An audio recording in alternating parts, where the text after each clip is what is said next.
Bishop, but yet it was only 15 years ago. It is true. 2007, 2008 was, not that long ago. Is there a fear of going back, like you were talking about, going over the precipice? Is it that fear?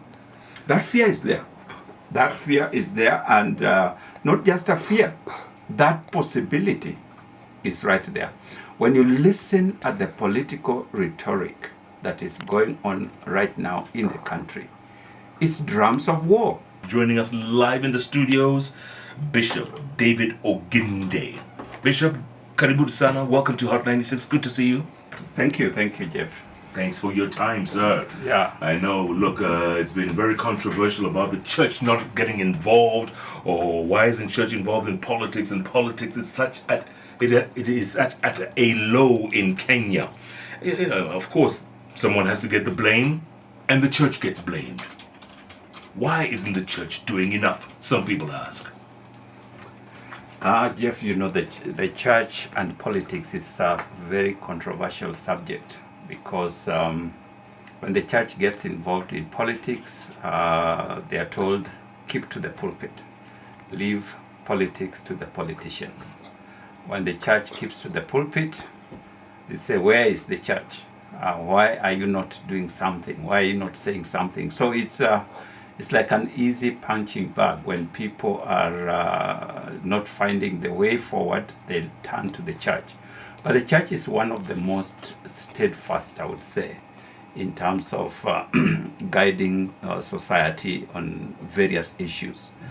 People go left, go right, go up, come down, but the church remains stable because we have no personal agenda. We want to see a stable society, we want to see a peaceful environment, we want to see a nation going in the right direction. And so we try to take that position that sometimes is against the grain, but we believe this is what will help the nation. So is the country going in the right direction is the question a lot of people will be asking. Right now? Yes, right now we are not going in the right direction. Because you just need to listen to what is happening in the political arena, in government, and you realize we are like a family that is at war with itself. The parents are fighting, the children are fighting, everybody is fighting. You can't say you are headed in the right direction when you see things like that happening. And that's where we are as a family of Kenya. Everybody is fighting, everybody is shouting, and nobody is listening to the other, and it is very unfortunate. And in such cases, no, not every family is perfect, Bishop, but if a family is fighting, someone needs to stand up, a grown-up needs to stand up and make some, painful decisions if that's what it needs. That's true. And part of the reason we are putting together this summit is that sometimes because the church is also very diverse, we have a very diverse community, and when sometimes we speak, we don't speak from the same understanding. Some people speak from what they think or what they know, what they believe should be said, and sometimes it can bring confusion. So we want to get to that place where we can speak with a common voice, and we want to put our minds together on what is the role of the church in the political environment. How can the church set the agenda for the nation rather than the politicians alone? Politicians are not criminals. They are our leaders, and they have a responsibility of giving guidance to the nation. But just like in any other situation, like you've said, there are times when people go off and they need to be brought back on board, and the church plays that role to speak into that space and to help bring the nation back on its tracks. There are some who think maybe it's too little, too late, Bishop. What do you tell them? It's never too little, too late. We are not, this summit is not just about 2022 election, right? I think that is what is foremost in people's minds, and especially a person who says that. This is about setting an agenda for the nation for the long term. Jeff, you have noticed that in this country we play politics 365. At the end of an election, we start campaigns for the next. So we are looking at, is this how a country should run? Why should we play politics throughout the day, throughout the night, throughout the week, throughout the month, throughout the year? This has brought us down in terms of where we could have been as a nation. So we are looking at a long-term agenda, not just 2022. And for that reason, it is not too late. You know, there's some people who say God must have forgotten about us somewhere along the line. God forgot Kenya. What? Those are people who don't know how God works. If there is anything we can say about God and Kenya, is that God loves Kenya. If you look at some of the things that have happened in this country, they would have brought down any nation. But God continues to draw us back. He continues to bring us back online, even when we have gone to the brink of a precipice. And I would say, without any fear of contradiction, that God loves this country. Look at even the pandemic that we are going through. I am part of a global network of church and business leaders. And we, during this pandemic season, we have been meeting just to share what is happening in our various countries. And when I tell them of our numbers, they almost feel like we're joking, you know, in terms of how many people have been infected, how many people have died, because they are talking of hundreds of thousands. And yet, these are countries that have everything going for them in terms of technology, in terms of health facilities, in terms of economic development. And here we are, poor Kenya, and God has been gracious to us. God has been kind to us. So any person who says that God has forgotten Kenya doesn't know how God operates. What we have not done is to acknowledge that and go back to God to align ourselves to what He is doing. Tell me something, Bishop. The other day there was the National Day of Prayer. Right. And it looked like the nation came together for a good 3 minutes. It looked like we were all coming together, you know, almost holding hands and singing Kumbaya. And then soon after that, Bishop, I think we are so myopic, we forget. You are right. And we go back to our default settings. Very true. What is our problem? Our problem is that we don't appreciate God. We don't respect one another. We don't live by the values that we set out to live by. Our Constitution has set out very, very fundamental values that would guide this nation. But right from our leadership down to the ordinary mwananchi on the ground, we don't seem to take those values seriously. So we set ourselves up for failure. And so that's why you find people come from church, people come from places of worship, people come from these prayer meetings, and we go back to the very, very same things that we have been living by. And this is not a good thing for a nation. If people want more information about this summit beginning tomorrow, yes, they should go to www.churchandpolitics.co.ke, right? Mm-hmm. That's where it's going to be happening, and it's all virtual. It is virtual. Uh-huh. Who else is involved in this? This is bringing together the Christian community in Kenya, and we have pastors, bishops, politicians, and people from different sectors that are going to be part of the facilitation. So the first thing we are going to do in this summit is we have invited politicians, political leaders from the US, church leaders from the US, theologians from there, to just share with us how has the church in America engaged with politics historically, and what are the pros and cons of the approach they have taken? What happened in 2020? Why did the nation get to where it was? And what was the role of the church? So we will do like a case study of that scenario. Then we'll come to Kenya and also look at our own scenario, and we'll be asking ourselves the same. How has the church in Kenya interacted or engaged politics and politicians? So that will be our very first day and session, where we'll be looking at that scenario, setting the stage.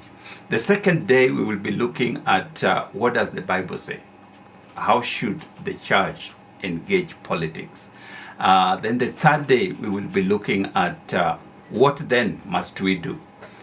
Looking at all these things that are happening. And the speakers that we have put in, we have invited, I'm going to participate in this. We have Dr. Ron Sider from the US, who is an expert in political and social engagement and has done a lot of study in this area and has engaged quite a bit within the political arena in the United States. He will be our main speaker on day one. And then we have political leaders, former political leaders from the Republicans, from the Democrats, who will engage in a discussion on what are the issues that determine how politics is played in the US. On day two, we have Vinod Ramachandran. He's from Sri Lanka. He is a theologian who has studied politics and church engagement, and just bringing a biblical basis for that. On the third day, we have President Chakwera from Malawi speaking to us on how the church can engage positively and objectively. Bishop, you just mentioned, you just nailed it. How, maybe earlier on the question I should have asked is not if God forgot Kenya. Maybe Kenyans forgot God. God. That is true. Yes. That now you've talked. Because, like I said, God has been so gracious to us. God has been so kind to us. But you look at some of the things we're doing. Look at the levels of corruption in this country. Look at the evils that we are engaged in. The murders and killings of each other. Like that has really been on the rise in the recent past. Our women are being killed left, right, and center. These are things that do not make God happy with us. And yet, somehow God seems to have been very, very gracious to us. I must say that there are many people who pray for this country, and these are the people who continue to uphold us. But it seems like we have forgotten God. There's an election 13 months away. We just revert. We just go back to our tribal cocoons, they call it. Exactly. Right? We all revert to our tribal cocoons. Mm-hmm. And that's how we elect our leaders. Will there ever come a day where we elect leaders based on meritocracy, what they bring to the table? This is part of the objective or the reason why this summit is being put together. As I said, one of the subjects we want to discuss is the church as a citizen. The other one is about the values. So in this two areas, these two seminars. The first one is to talk about our responsibility. There are people who don't even vote. They especially those of us who are called the elite. We watch queues on TV and we say, wow, the queues are so long, or today the voting is so good, but we don't participate. When we don't participate in such a simple thing as voting, we have voted negatively. And so the leaders then we cannot complain because you did not participate in choosing the kind of leader that you would have wanted. So we would like to talk to Kenyans as citizens on how do we select our leaders. And then the one of values, we want to talk up to Kenyans about the kind of leaders that would get this country to where it ought to be and where it ought to go. And the summit is not the end of everything. The summit is actually a launching pad, because after the summit we want to go down to the grassroots level to help educate the ordinary person. How do you elect leaders? And because the church has a big network across the country, we want to use those networks to reach out to the lowest person and try and help our people to understand and appreciate that elections is not about the 100 shillings that a politician might give you so that you vote for them. It's about determining your destiny, your future, whether you are going to get development on the ground or not. That requires civic education. That requires helping people to understand. And we have seen this happen before. We have done some civic education, and it has helped on people's making choices. So after the summit, we want to go down and help our people as Kenyans to make the right choices, not to be swayed by the euphoria that comes with the elections. And secondly, the other thing I didn't mention is that we're also working with the NCIC, the National Cohesion and Integration Commission, on how to help our people not to use election time as a time to fight one another, kill one another, be divided, but that we can go through an electoral process and remain a united country. So there's a lot of work that is going to happen after the summit. And is there time for that, Bishop? Because, sometimes, let's face it, we get what we deserve. Let's face it. Whatever happened to servant leadership as we knew it? It died. It disappeared. The word servant leadership, it has to be mtu wetu or mwizi wetu. Why is that, Bishop? Why is that? Is because we laid the wrong foundations. You see, we have glorified wealth in this country. We have glorified power in this country. And these two things drive our politics. When we glorify wealth, it means that when we see our leaders living lavishly, we vicariously believe that we are with them. So we want our person to also go and eat, at this table. We don't realize that this person eats for themselves, eats for their families. They don't eat for us. And so this mtu wetu is something that is very deceitful. But it needs education for our people to realize that that is the reality, that is the truth, so that we can change. I know, as you say, it may be late, but Rome was not built in a day, they say. Post-election violence seemed like a long time ago, Bishop, but yet it was only 15 years ago. It is true. 2007, 2008 was, not that long ago. Is there a fear of going back, like you were talking about, going over the precipice? Is it that fear? That fear is there. That fear is there, and not just a fear. That possibility is right there. When you listen at the political rhetoric that is going on right now in the country, it's drums of war. It's people are sounding drums of war. And unless something changes, we could easily get to that very place. This is the kind of environment we were in 2007. And Jeff, we, as a church, gave the warning all the way to the top. I remember personally, we were in the State House. We said, the way things are going, the kind of tone that is being set up in the campaigns, the advertisements, it's all leading to a place that could easily get this country into war. Nobody listened. Nobody listened. Nobody listened. To the very last day, you are in the media, you know the kind of adverts that were on the media. Yeah. You know the kind of language that was on the political platforms. And it just stirred up emotions. And then we were very surprised when things happened. It is the same thing now. We are hearing very strong language. Jeff, I appreciate the part of the reason I've not even spoken much on the current rhetoric that is going on, because the very tone of it is not right. say for example, the president is talking about the judiciary. Then people come out speak against the president. I appreciate that there are issues that need to be talked about, but how do you talk about it? It is not just what you say, it is how you say it. I can even say I love you, but the way I say I love you tells you that I actually don't. Absolutely. You see? Yes. So it yes. is not just saying the truth, it is how the truth is said.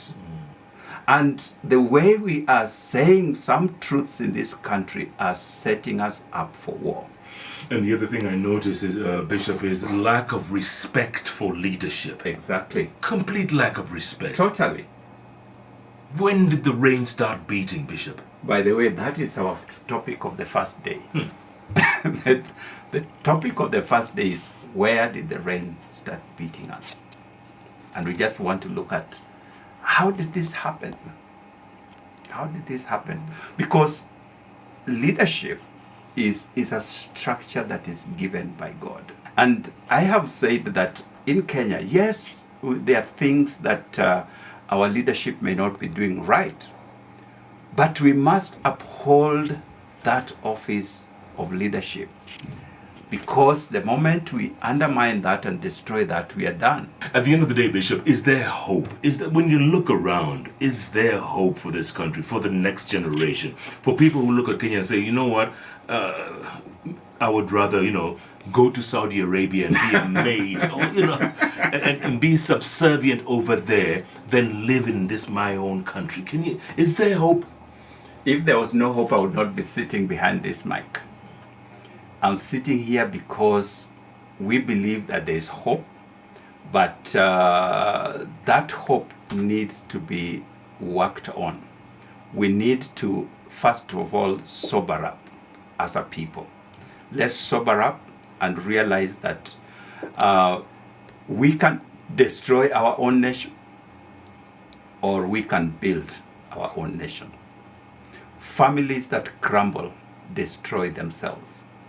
It's because they have destroyed themselves. If you as a family, you have disagreements and you cannot sit down and resolve those problems, those issues, you will crumble.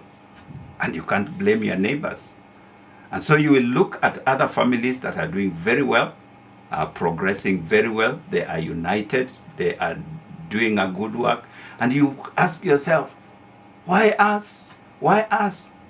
It is you who destroyed your family. Those young men and women, and they're listening to you right now. And yes, we know it's been 14 months of hell, for lack of a better word, because of the onset of Corona. So it's increased everything, mental health and issues, all kinds of issues. It literally stopped reggae, and people got laid off, people got fired, sacked, people at home, people are hopeless right now, feeling hopeless. Right.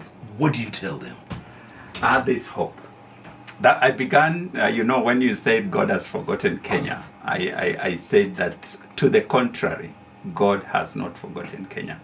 God is still for us, and what we need to do is continue to look up and do the right thing. Let's do the right thing. In whichever place we are in, let's do the right thing. Don't get yourself in, just because of your frustration, don't get yourself into crime. Crime will not get you there. It will get you to a worse place. Don't get into evil. Whether you are in the highest place, it is very sad, Jeff, again, that in the midst of this pandemic, we set aside money to help manage the situation. And some Kenyans see this as opportunity for eating, opportunity for stealing. And so we are where we are today partly because of these people who are so selfish that they can walk into an office and want to walk out with billions for themselves. If we gave up those kinds of practices, this country has a great potential. And I would like to appeal to our young people. I know many of them are disillusioned by even education. You study and then you finish your degree and you are home for 5 years. But don't give up. Don't give up. Don't engage yourself in evil. Let's see what we can do. Let's pray together, and we believe that God is going to help us. And this summit is really, we want to speak on these political issues which have destroyed this nation.